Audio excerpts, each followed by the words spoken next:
Tere tulemast siis Ironman Barcelona viimasesse videosse, et lihtne süsteem on meil, vaatame videot ja kui ma kommenteerin midagi, siis kommenteerin, tuleb vahele klipp ja nii ta on.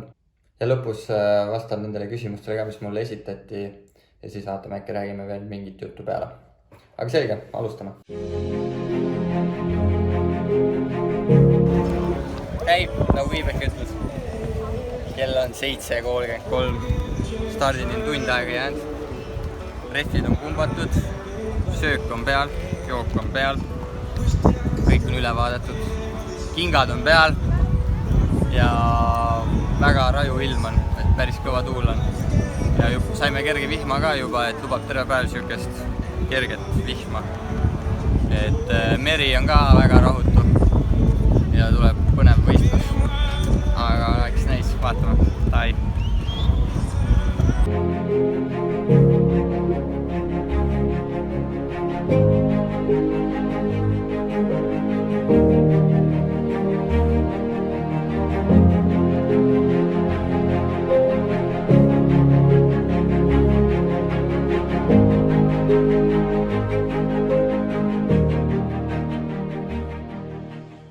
Nagu näha on, siis ilm oli siuke väga pilvine, tuuline, mis ilma teada lubas ka ja nagu ma enne ütlesin, siis sain ka vihma, aga see vihm oli siuke väike. Ja nüüd siis vaatame, mis seiklused seal nüüd ees ootavad. Et tuli siuke nii-öelda, eesti keeles on hea väljend, mis siia sobib, et tuli harjavarrest pauku. Nii, me saime siuksest huvitavat teate, et pooliku start pidi kell 8 olema. On 8:20, kell on 8:06. Ja poolikud ujuvad 900 meetrit, sest hispaanlaste jaoks on tuul liiga kõva. Ma ei tea, mingi vabandus väljavõtuse pärast, aga mingi... Ja ma olen närvis, sest ma ei tea, mis poolik sellest täispika stardist saab, et varsti tehakse täispika äkki sprindiks ülena. Siis ma küsin küll raha tagasi. Aga mis sest, paneme Calypso alumise osa selga, et 8:30 pidi start olema, nüüd on 8:50. Et igaks juhuks pean valmis olema, et siin ei saa enam midagi aru, et kui need vennad traati tõmbama hakkavad ja ma valmis ei ole, siis on kella. Aga selge, vaatame, anna hoiame kursis.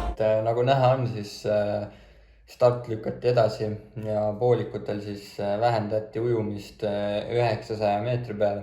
Jah, ütlen ausalt, emotsioonid keesid natuke üle ja see jutt, mis ma seal nii-öelda ajasin, võib-olla ei ole kõige adekvaatsem. Ja miks ma nii nii-öelda närvis olin, oli siis see põhjus, et öeldi välja, et poolikutel on 900 meetrit, aga täispika kohta mingit infot ei tulnud. Öeldi, et start on 8:50 vist oli, kui ma õigesti mäletan, et öeldi ainult stardi aega, aga rohkem ei öeldud midagi, et mis saab meie ujumisest, et kas on 900, on pikem, lühem, et noh, see oli üks põhjus ja ma arvan, et see on nagu kõik kompott kokku, et võistlusärevus ja siis siuke kehv situatsioon siis välja.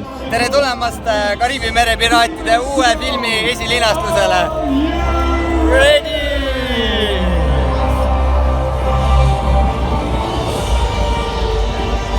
To all the fans! Et see kreem, mis ma sinna kõhu peale määrin, see ei ole päiksekreem, et see on anti-friction ehk siis nii-öelda hõõrdumisvastane kreem, kui siis nii-öelda otse öelda. Ja seda ma panin siis kõhu peale, siia nii-öelda rinnanibude peale, rinna peale ja siis kaela peale ka, et soolane vesi ja Calypso ja siis uus triatloni kombe, millega ei olnud enne varem võistelnud, et ei hõõruks nii palju siis, et vähegi leevendada seda hõõrumist. Jalga vahele panin ka, et siis panin seda ohtralt peale. Aga nüüd see Kariibi mere nali oli sellepärast, et see laul, mis seal nii-öelda taustal käis, väga meenutas mulle Kariibi mere piraate ja ilm oli ka täpselt vastav, nii et kõik sobis. To our spectators, are you ready? Come on to the fans, to our spectators, make some noise!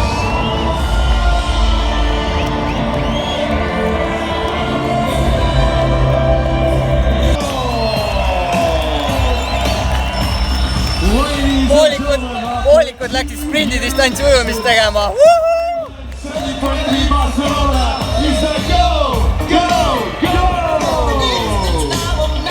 20 minti stardis, ma lähen stardikoridori ära.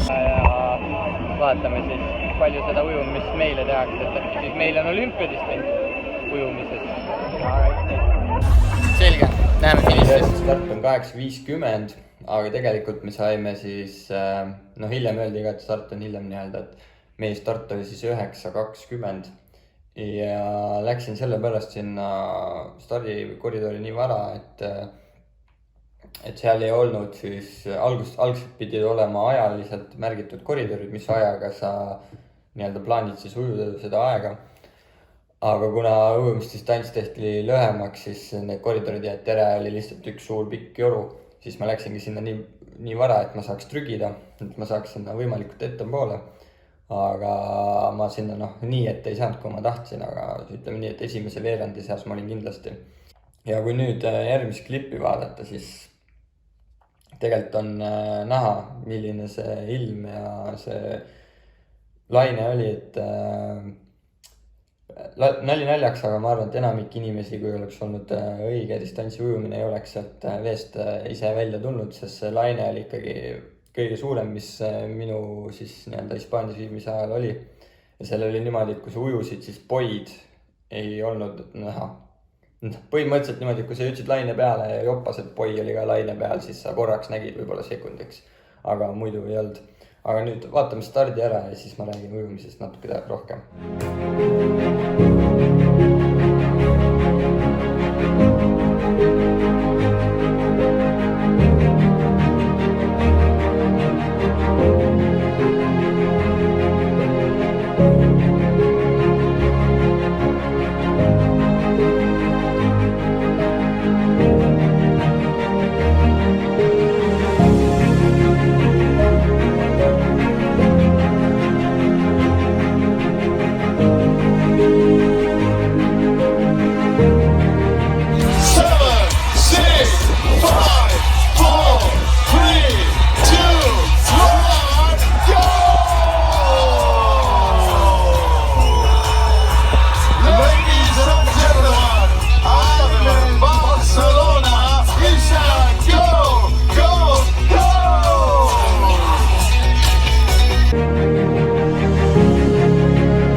Ujumine pidi olema 900 meetrit, minu kell mõõtis täpselt 600. Ma arvan, et see oli ka umbes seal, sest see oli väga lühike ujumine. Ja siis põhimõte oli niimoodi, et kui sa läksid stardist välja, siis poi jäi nii-öelda, ütleme kella 11 peale umbes. Aga laine oli siis kella 1 poolt, ehk siis niimoodi. Ja kui minu nii-öelda või kui võistleja oleks otse ujunud, siis laine tassis ta ilusti täpselt poi peale. Aga mis seal paljud tegid, olid see, et nad võtsid kohe suuna poi peale, aga laine ka veel viis nad edasi ja siis nad pidid pärast väga suure pauna vastu lainet tegema, et siis poi peale saada. Aga ma panin otse välja ja poi tassis ma panin otse välja ja laine tassis ilusti poi peale, nii et mina mingit korrektuure nii-öelda suundades ei pidanud tegema. Ja siis pärast seda oli ainult alla lainet kütmine. Ja kuna laine oli nii suur, siis sa kohe tundsid, kuidas laine hakkas tulema. Ja siis tegidki niimoodi, et tegin 5-6 tõmmet maksi nii kiiresti kui sain. Siis ma sain täpselt sinna laine harjale ja laine siis nii-öelda tassis edasi mind, ehk siis nii-öelda surfasin siis. Ja sellega ma seal ujumises kõvasti tõusin, et ma ei näinud ühtegi inimest seda tegemas, et kõik lihtsalt kühveldasid. Ja kui laine tassis, siis ütleme nii, et see oli puhkeaeg. Et seal väga mingit tööd tegema ei pidanud, et natukene seal tegid krooli liigutust, aga pigem sa lihtsalt olid seal. Ja sealt veest välja tulek siukse lainega oli ka natuke keeruline, et õnneks mul joppas, et ma sain täpselt sisse jalad põhja ja veest välja, kui laine hakkas taanduma ja siis hakkas uus laine tulema. Et ma arvan, kui see oleks samal ajal tõusnud, kui see laine tuli, siis oleks see raudselt pikali niitnud, et seal ei olnud küsimus ka. Aga nüüd vahetusalas siit tuleb kohe video, kuidas ma siis veest välja jooksen ja lähen vahetusalasse, et hästi pikk vahetusala oli. Ja kotid olid siis nagu eelmises videos oli näha, olidki nii-öelda kotiräkkide peal ja siis ratas oli ka mul selles suhtes kehva koha peal, et oli selle pika jooru keskel, aga samas ta oli väljapääsu juures suht ligida. Esimese vahetusala aeg oli mul siis 4.16, mis ma ütleks, et ei ole kõige parem aeg, aga sihuke soliidne. Ja siis hakkas 180 kilomeetrit rattas. Läks, Martti, hästi! Pane, Martti! Siin on näha, et me sõidame nii-öelda linnas sees Kitsal tänaval, et esimesed 3 kilomeetrit olid siis aeroasendis sõitmise keeluga, et kuna seal oli hästi palju lama politseinikke ja neid kanalisatsiooniauke ja Kitsas oli ka, siis seal nii-öelda asendis sõita ei võinud, ja seal ei kehtinud ka tuulessõidu reegel, et seal võis ka siis nii-öelda tuules sõita, et sellepärast me praegu siin hästi koos oleme ja keegi midagi ei tee, et jah. Ja ma nüüd siis on 290 kilomeetrist ringi ratast.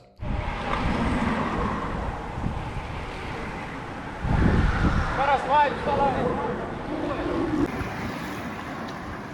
Läheb Martti, läks!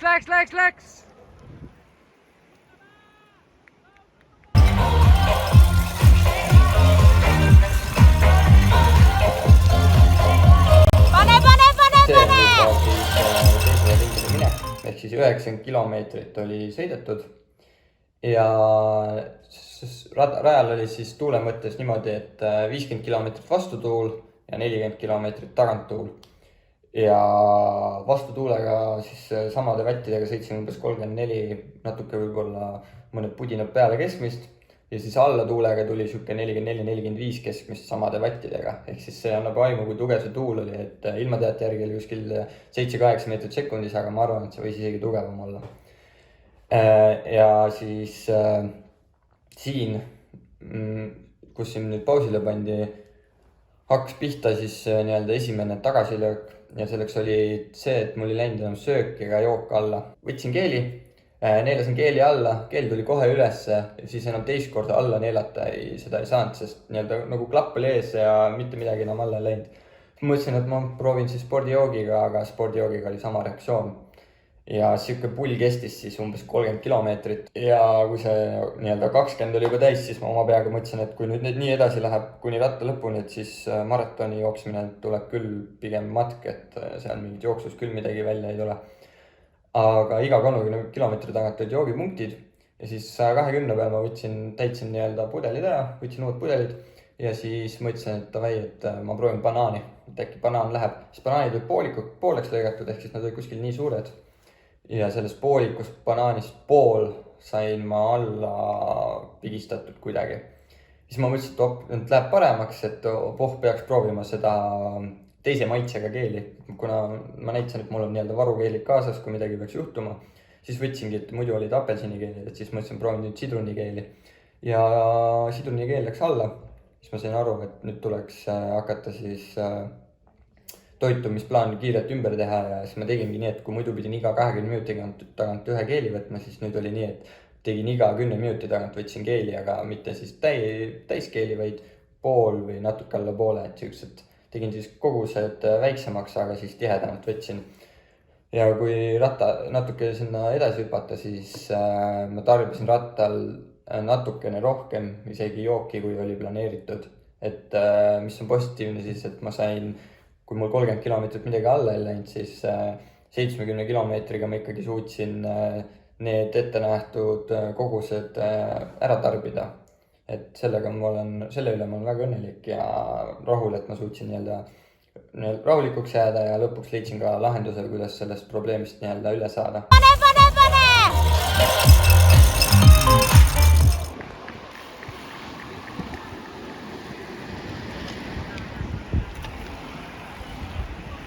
Läheb Martti, läks! Läheb!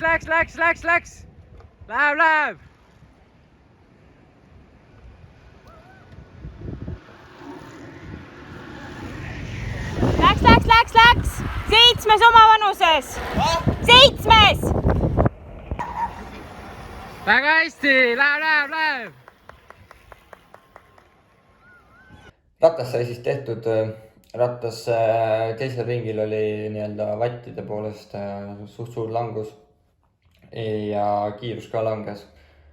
Aga sellegipoolest sai siis, mis mu üks eesmärk oli alla 5 tunni ratast sõita, sai see tehtud, et rattaaeg oli 4:59:29 ja siis oli teine vahetusala.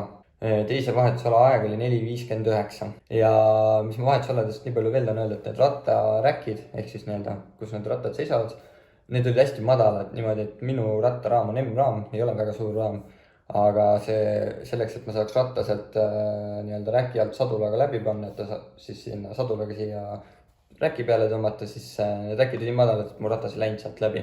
Ja kuna mul oli sinna sadula taha veel see ketta varurehv pandud, siis sadul oli niigi kõrgem. Ehk siis ma pidin nii-öelda diagonaalis seda panema. Aga need inimesed, kellel olid L või XL raamid, siis neil oli seal, ratas seisis õhus lihtsalt, sadul ei toetunud vastu seda räkki ja lihtsalt seisis seal ja need lendasid ja tegid seal igast tuumadit.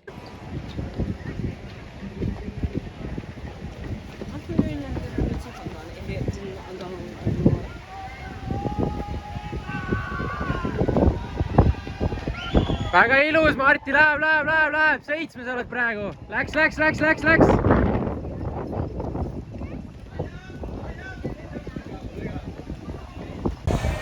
Martti, tule!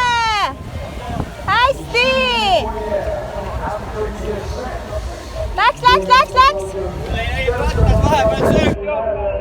Hopp! Okei, väga hea, pane siis! Andsin siis Viirbekile tagasisidet, et ta saaks siis treeneritele ja muudele pöidlahoidjatele Eestis kirjutada, kuidas siis mul läheb või mis nii-öelda enesetunne emotsioon on, et ütlesin, mida väga hästi te kuulsite, aga ütlesin, et praegu et jalad on head, aga rattas oli vahepeal ja selle all ma mõtlesingi siis seda toitumisteemat.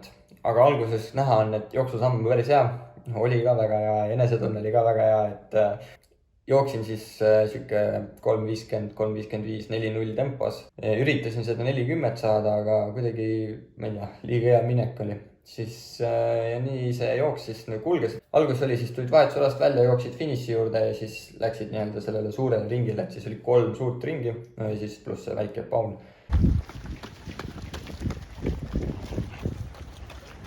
Kuidas on? Pooleteist minuti kaugusel on 2 venda ja siis oled 4. Hoia, väga hästi lähed praegu.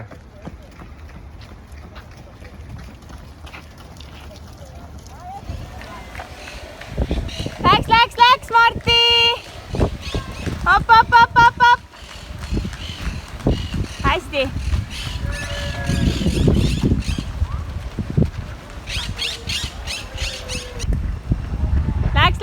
Läks, Martti!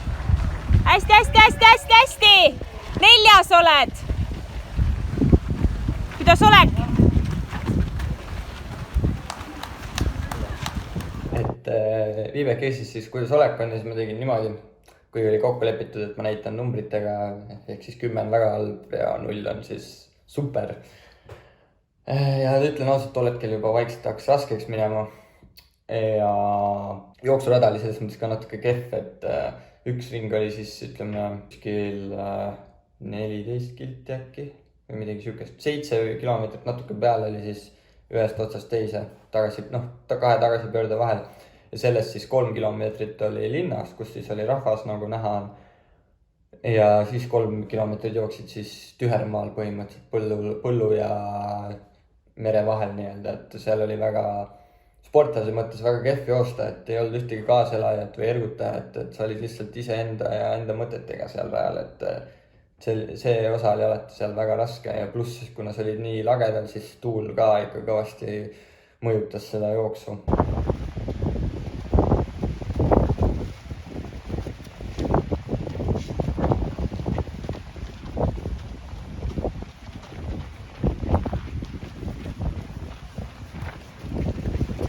Läks. Räkker näitab, et sa oled 3. praegu. Hästi, Martti, tubli oled. Jaksad. 3.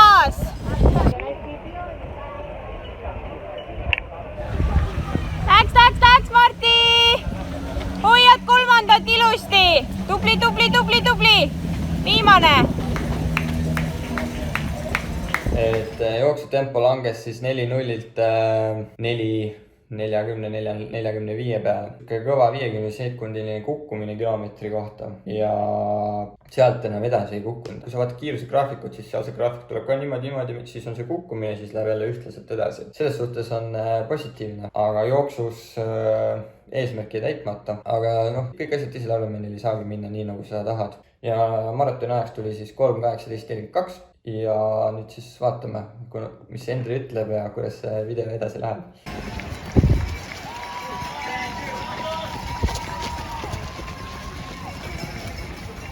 Tule, Martti, läks. Ongi tehtud, läheb. Come on, Martin, your finish line, your applause, and these are your words. Martin, you are an Ironman. Representing Finland, you come on, Martin, your finish line, your applause, and these are your words. Martin, you are an Ironman. Representing Finland, Jukka-Pekka Jukkonen.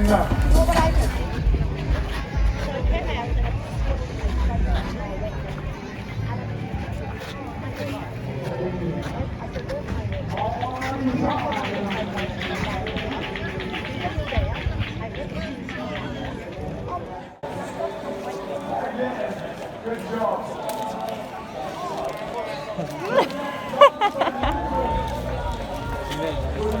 Me ei võtta ühtegi. Ei julge. Viimasest joogipunktist võtsin. Nii palju kui pihku maha võtsin.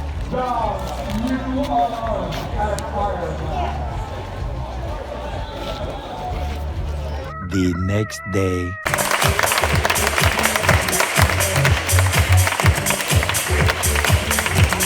In second place, representing Ukraine, Igor Polyanin.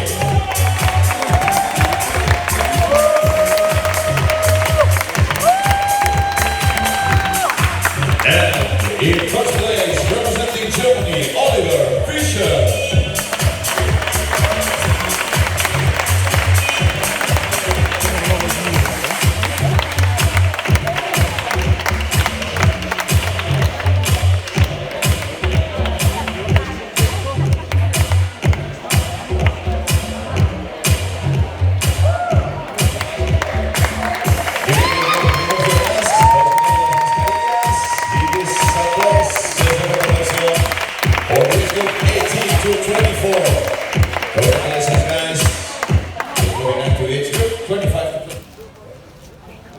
Tadaa! Teine. 82. Ja nüüd siis lähme käime seal EXPOs. Me vahetame balloonid ümber keelide vastu ja vaatame, äkki ostame sealt ägedad sokid ka. Aga jah, ratas sai enne ka kokku pandud, et seda võin pärast näidata. Kolistavad siin, ma ei tea, kas te kuulete. Aga selge. Äkki Viibeke tahab midagi öelda? Ei taha. Ei taha. Sellega siis võistluspäev natuke ka järgmisest päevast lõppes. Et võistlusega üldjoontes siis jäin rahule. Ja ma arvan, et see oli väga hea kogemus seal. Kõik see käiguvajate jama ja see söögi ja joogi jama seal ratta peal, et ma arvan, et see oli väga, väga õpetlik võistlus ja siit saab ainult edasi minna. Pärast võistlust, samal päeval kui võistlus toimus, siis õhtul magama minnes. Mul oli kunagi varem olnud sellist tunnet, et kui ma olen selili pikali, siis mul jalad valutavad, lihased valutavad. Et ma ei saanud üldse magada, rääkimata siis külili keeramisest või kõhuli keeramisest või mitte midagi. Et ma magasin öösel võib-olla paar tundi, et see valu oli lihtsalt see on kirjeldamatu. Aga järgmisel päeval siis pidi kohe liikuma hakkama kõndima, et jalad läheks paremaks. Aga see selleks. Täna on 21. oktoober, et võistlustest on möödas siis 18 päeva, üle 2 nädala natukene. Ja ma võin julgelt öelda, et ma ei ole veel sellest Ironmanist taastunud. Aga jah, võtame ette siis teie esitatud küsimused. Esimene küsimus, mis mulle kohe peale seda postituse tegemist tuli, oli see, et huvitav oleks teada, mis mõtted mul peas on nende distantside ajal. Ujumises oli mul sihuke mõte, et või no ma ei suutnud otsustada, et kui on nii lühike ujumine, kas ma panen siis 900 täiega nii, kus torust tuleb, või siis võtan pigem hoian ennast tagasi, sest ees on ka veel 180 kilomeetrit ratast ja maraton.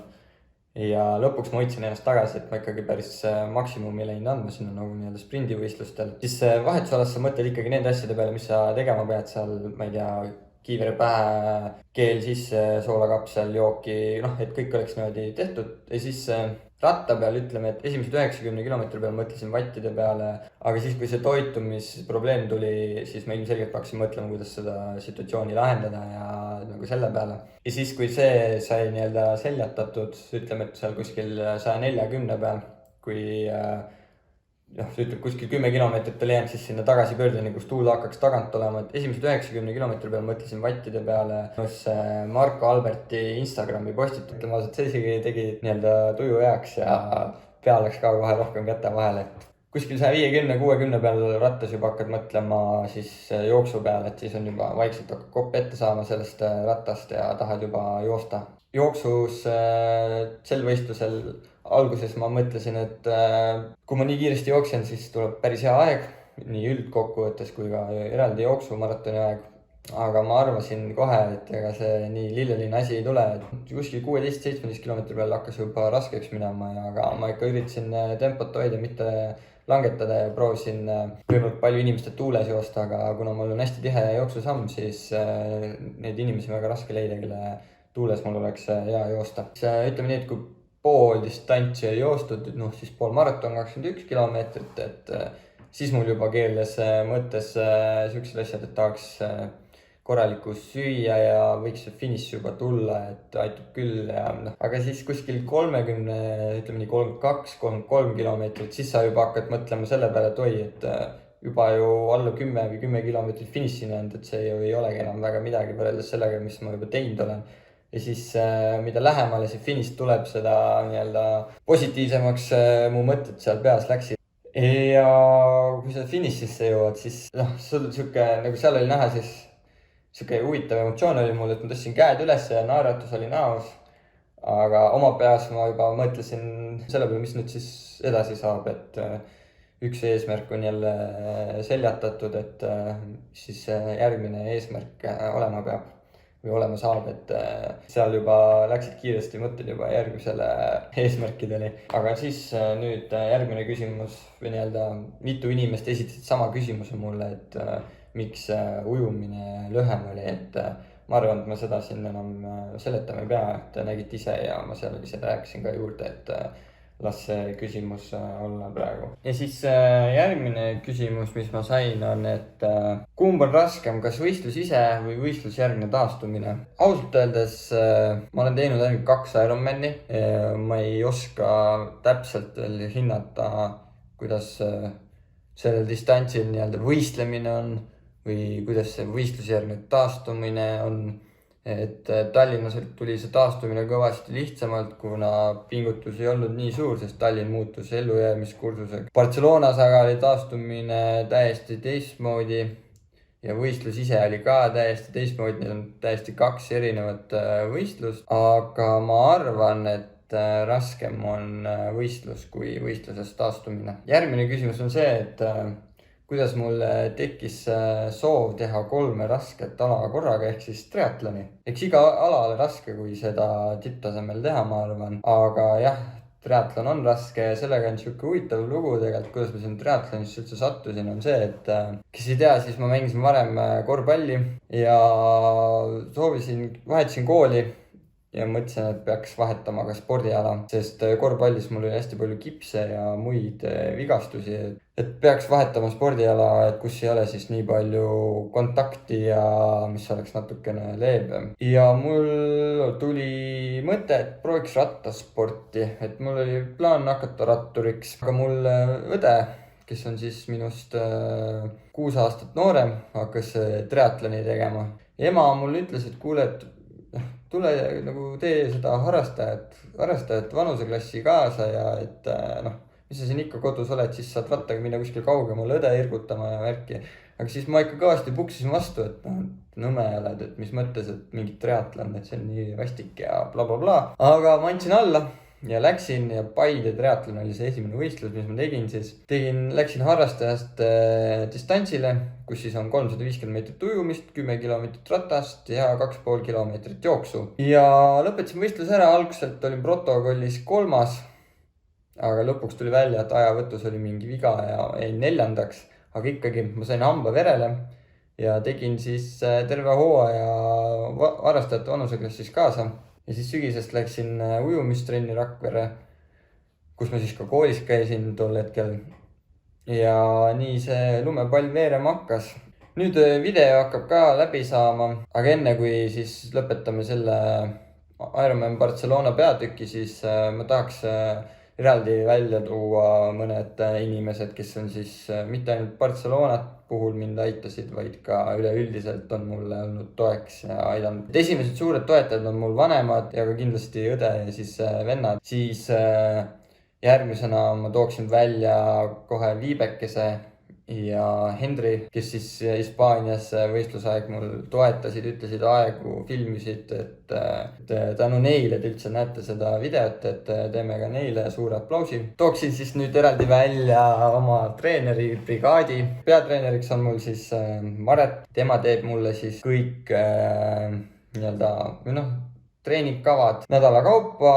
Talle tahan teha sügava kummarduse kõiki selle töö eest, mis ta muga teinud on ja siis mind kannatanud. Järgmisena tooksin välja oma ujumistreeneri Kaja Aljaste, kes siis on suplejast. Ma varem suplesin seal vees, siis praegu on see juba midagi ujumislaadset. Ma ei ütle, et ma olen hea ujuja, et mu tehnika on ilus ja kõik muu. Sinna on veel kõvasti vaeva ja ma arvan, et me Kajaga suudame seda kõvasti muuta. Et Kaja ja ujumise spordiklubi siis aitasid mind minu teekonnal Barcelonasse ja Tallinnasse kõvasti. Sügav kummardus siis Kaja ja ujumisspordiklubi ees. Ja viimasena tooksin ma välja Ain-Alar Johansoni, kes siis ma ütleks, et heal lapsel mitu nime, et minu jaoks ta on kui mentor, abitreener, ma ei tea, aitab mul rattaga mingit tehnilisi probleeme lahendada, muid eluprobleeme siis lahendada või toime tulla. Ja nüüd siis ettevõtete juurde, kes on siis toetanud minu teekonda. Esimesena kohe Sportland Eesti, kes siis toetas mind rattaga ja üldse varustusega. Et suur aitäh Arele ja üldse kogu Sportland Eesti meeskonnale. Järgmisena tooksin välja siis jooksueksperdi, kust pärinevad kõik mu jooksujalanõud. Aitäh Tarmo ja aitäh jooksuekspert. Viimasena tänan puhastuseksperdi, kes on mind toetanud erinevate asjadega ja üldse muudel viisidel. Ja aitäh teile, et vaatasite neid videosi ja ma loodan, et meeldis. Ja näeme juba järgmine kord. Tšau!